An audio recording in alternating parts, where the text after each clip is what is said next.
Wakil Menteri Ketenagakerjaan Immanuel Ebenezer pemirsa mendesak sebuah perusahaan tour and travel di Pekanbaru, Provinsi Riau mengembalikan ijazah mantan karyawannya yang masih ditahan. Ya, seperti inilah situasinya pemirsa. Permintaan yang disampaikan Immanuel Ebenezer sebagai Wakil Menteri saat melakukan inspeksi mendadak ke perusahaan tour and travel di Jalan Tengku Umar, Pekanbaru. Perusahaan tersebut diduga menahan 12 ijazah mantan karyawannya.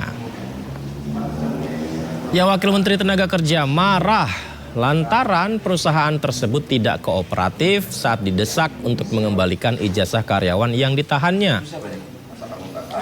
Alasan perusahaan menahan ijazah adalah sebagai jaminan apabila ada barang perusahaan yang hilang.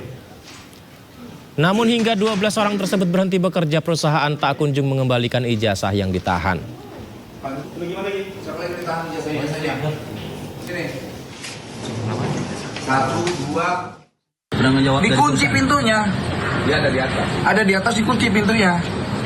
Ini kan konyol nih. Sama nih kayak yang di Surabaya. Entah apa maksudnya menahan ijazah gitu loh. Padahal hal yang sederhana ngapain dipersulit sih? Orang kita bukan neros itu ada Pak Polisi, anggota Dewan, ada Pak Wakil Bupati, Wakil Menteri. Kan kita tidak sedang minta duit mereka, tidak. Kita hanya minta dokumentasi pribadi orang yang ditahan terkait ijazah dipulangkan, udah itu doang. Ini udah berkali-kali kita nggak ngerti. Gitu. Terima kasih kawan-kawan ya. Dan seperti yang kita ketahui sebelumnya pemirsa, Wakil Menteri Tenaga Kerja Immanuel Ebenezer dan Wakil Wali Kota Surabaya Armuji mendatangi perusahaan yang diduga menahan ijazah karyawannya di kawasan Pergudangan Margomulyo, Surabaya. Noel kesal dengan pemilik perusahaan yang dinilai selalu berkelit dan tidak kooperatif.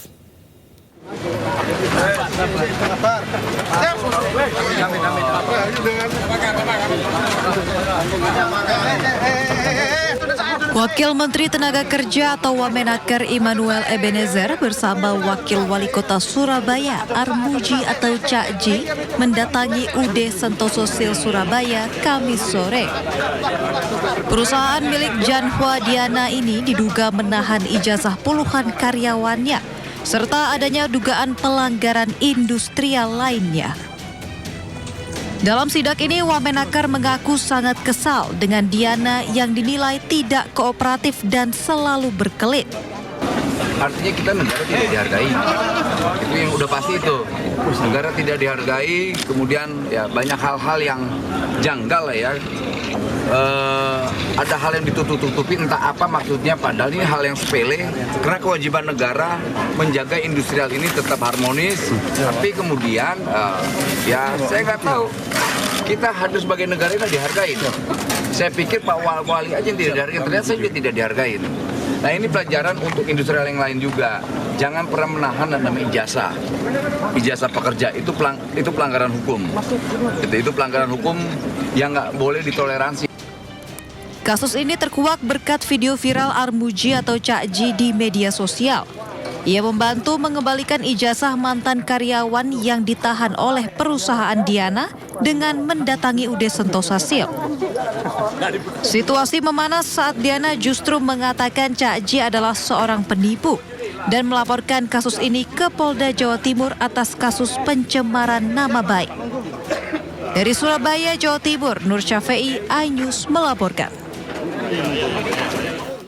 Kita ke informasi berikutnya pemirsa, dampak dari kasus dugaan pelanggaran etik ex-direktur pemberitaan JEK TV, Tian Bahar, Kejaksaan Agung mendatangi gedung Dewan Pers pada Kamis siang.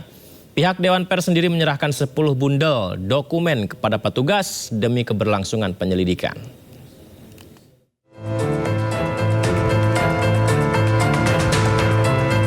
Kasus dugaan pelanggaran etik yang menjerat mantan Direktur Pemberitaan JEK TV Tian Bahtiar mulai mendapatkan titik terang. Atas permintaan Dewan Pers, pihak Kejaksaan Agung mendatangi kantor Dewan Pers menerima sejumlah dokumen. Saya mau sampaikan begini supaya ada penegasan.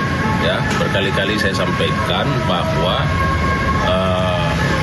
terkait dengan apa yang sedang dikerjakan oleh penyidik, ya, terhadap yang bersangkutan itu lebih kepada perbuatan personal, ya, itu perbuatan personal, ya, bahwa media itu hanya sebagai alat, karena dia ketepatan berprofesi di media. Tapi kalau totalnya bisa disebut nggak sih Pak? Kayak ada total dokumen atau total data. Ada beberapa bundel. Ya. Bisa disebutin nggak? Mungkin ada 10 bundel.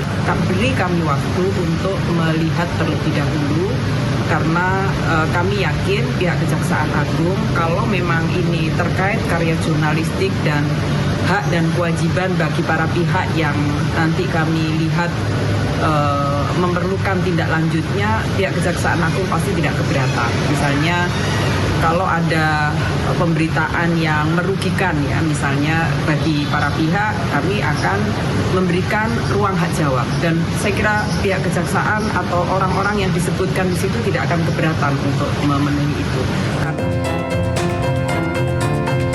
Sebelumnya dalam perkara ini diduga Tian menerima uang sebesar hampir 500 juta rupiah dari dua advokat yaitu Marcella Santoro dan Junaidi Saibi. Penerimaan uang ini diduga untuk membuat berita-berita yang memojokkan penanganan perkara oleh Kejagung.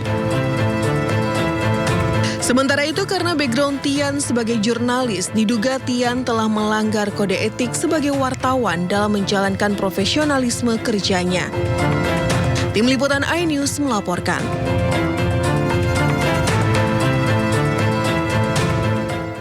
Terima kasih masih bersama kami. Pemirsa, warga menyerbu kantor Balai Kota Jakarta untuk melamar kerja sebagai petugas penanganan prasarana dan prasarana umum PPSU. Membludaknya pelamar kerja sebagai pasukan Orange lantaran batas pendidikan minimal SD dengan gaji 5,3 juta sesuai UMP Jakarta.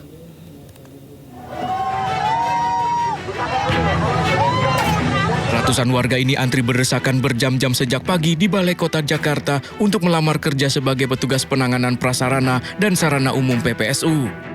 Membludaknya pelamar terjadi setelah Pemprov kembali membuka lowongan kerja dengan batas pendidikan minimal SD. Proses rekrutmen dibuka 2 tahap. Tahap pertama untuk 1.100 orang, sementara 506 lowongan akan dibuka pada awal tahun depan.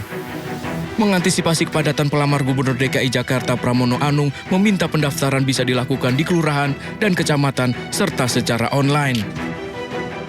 Rekrutmennya, pendaftarannya bisa di kelurahan. Tetapi keputusannya karena saya ingin menghilangkan orang dalam dan transparansinya itu terjadi, maka keputusannya di tingkat wali kota yang dilaporkan kepada gubernur.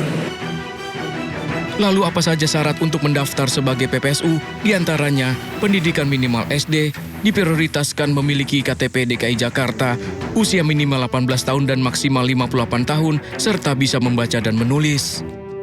Untuk gaji PPSU merujuk Pergub Provinsi DKI Jakarta nomor 6 tahun 2016 menyesuaikan upah minimum Provinsi UMP Jakarta sekitar 5,3 juta per bulan serta mendapat tunjangan jaminan BPJS Ketenagakerjaan, BPJS Kesehatan hingga THR. Selain PPSU, Pemprov juga membuka lowongan untuk 1.000 orang petugas pemadam kebakaran. Dari Jakarta, Rani Sanjaya melaporkan.